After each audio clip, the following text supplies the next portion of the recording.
Hello అండి, మా ఇంటి వంటశాలకు స్వాగతం. ఈరోజు మన కిచెన్లో కాకరకాయ పులుసు ఎలా పెట్టుకోవాలో చూద్దామండి. ఈ ప్రాసెస్లో పులుసు చేసుకుంటే కాకరకాయ చేదనేది లేకుండా పులుసు కమ్మగా ఉంటుంది. నేను ఇక్కడ బాండ్లీ పెట్టుకొని దీంట్లోకి 1 టేబుల్ స్పూన్ వరకు ఆయిల్ వేసుకుంటున్నాను. ఆయిల్ వేడయ్యేలోపు ఇక్కడ చింతపండు నానబెట్టుకుంటున్నాను. ఇది ఒక పెద్ద నిమ్మకాయ సైజు చింతపండు.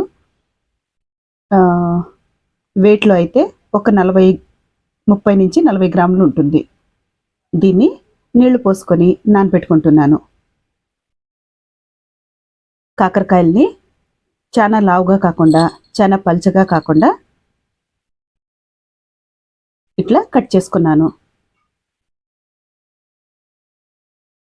ఈ సైజులో కట్ చేసుకుంటే కాకరకాయలు కొంచెం త్వరగా వేగిపోతాయి. నూనె కాగిపోయింది. బండ్లీలోకి కాకరకాయలు వేసి దీంట్లోకి ఒక 1/2 టీ స్పూను పసుపు వేసుకొని కాకరకాయల్ని మీడియం ఫ్లేమ్లో ఒక 10 నిమిషాల పాటు వేయించుకోవాలి. ఇట్లా వేయించుకుంటే కాకరకాయలు చారులోకి వేసినప్పుడు మెత్తగా అయిపోకుండా కొంచెం గట్టిగా తినడానికి బాగుంటాయి.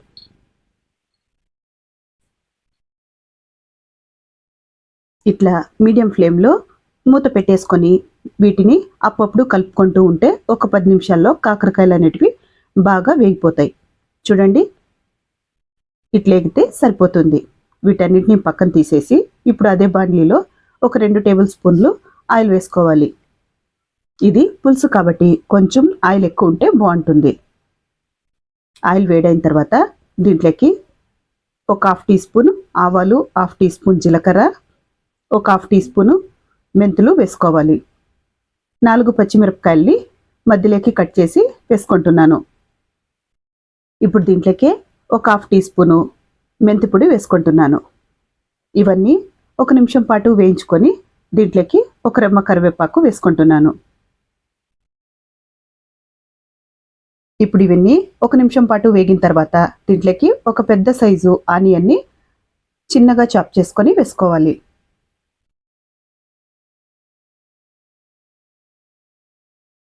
ఆనియన్ వేసుకున్న తర్వాత 1/2 టీ స్పూన్ పసుపు, 1/2 టీ స్పూన్ ఉప్పు వేసుకోవాలి. ఉప్పు పసుపు వేసుకోవడం వల్ల ఆనియన్ కొంచెం త్వరగా వేగిపోతుంది. ఇంతకుముందు పసుపు వేసినప్పుడు కాకరకాయలు వేగడానికి వేసినాం కదా, ఇప్పుడు కర్రీలోకి పసుపు వేసుకుంటున్నాము. ఇట్లా ఆనియన్ అంతా బాగా వేగి కలర్ చేంజ్ అయిన తర్వాత దీంట్లోకి 2 స్పూన్ల వరకు కారం వేసుకుంటున్నాను. కారం మీ ఇష్టంకి తగినట్టు వేసుకోండి. పులుసులోకి కొంచెం ఉప్పు కారం ఎక్కువ పడుతుంది. ఇది వేసుకొని 1 నిమిషం వేయించుకున్న తర్వాత వేయించి పెట్టిన కాకరకాయల్ని దీంట్లోకి వేసేసి ఒక 2 నిమిషాల పాటు మీడియం ఫ్లేమ్లోనే వేయించుకోవాలి. ఈ కారం అంతా కాకరకాయలకి పట్టేటట్టు వేయించి ఒక 2 నిమిషాలు మూత పెట్టి మగ్గనివ్వాలి.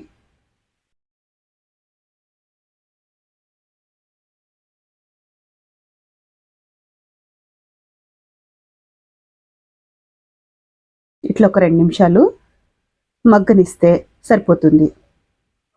ఇప్పుడు దీంట్లోకి 1 స్పూను ధనియాల పొడి వేసుకొని మూత పెట్టేస్తున్నాను.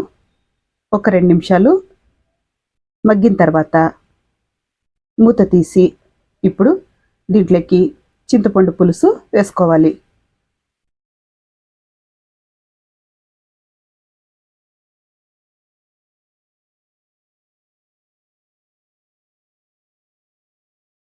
నేను నానపెట్టి పెట్టుకున్నాను కదా, ఈలోపు ఆ నానిన చింతపండుని బాగా పులుసు పిండుకొని బౌల్లోకి వేసి పెట్టుకున్నాను. చూడండి, ఇట్లా పులుసు పిండుకున్నాను. ఈ పులుసునంతా ఈ కాకరకాయల్లోకి వేసేసుకోవాలి.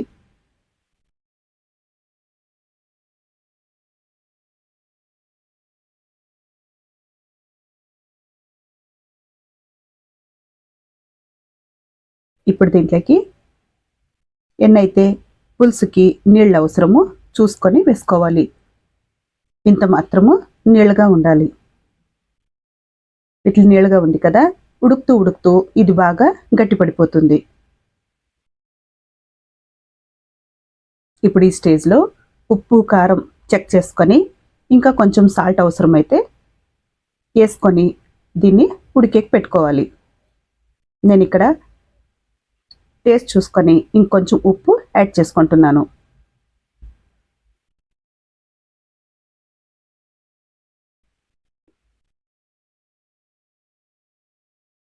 ఇప్పుడు దీన్ని కొంచెం సిమ్లో పెట్టేసి నిదానంగా ఉడకనివ్వాలి.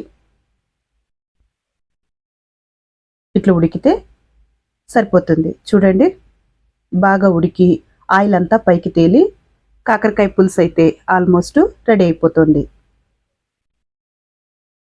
ఇప్పుడు ఇంకొంచెము నీళ్ళగా ఉంది కాబట్టి ఇంకొక 2 నిమిషాలు ఉడికితే పులుసు కరెక్ట్గా సరిపోతుంది. ఈ స్టేజ్లో ఒక పెద్ద స్పూను బెల్లంని తురుముకొని వేసుకుంటున్నాను.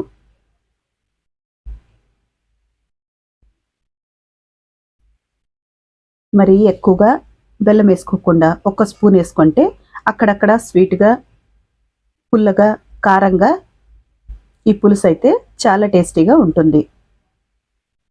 ఇట్లా బాగా ఉడికినప్పుడు పైన కొంచెం కొత్తిమీర చల్లుకొని స్టవ్ ఆఫ్ చేసేస్తే కర్రీ అనేది పర్ఫెక్ట్గా సరిపోతుంది. చూడండి, ఇట్లా కర్రీ తయారైపోయింది. ఈ స్టేజ్లో ఆఫ్ చేసేసుకోవాలి.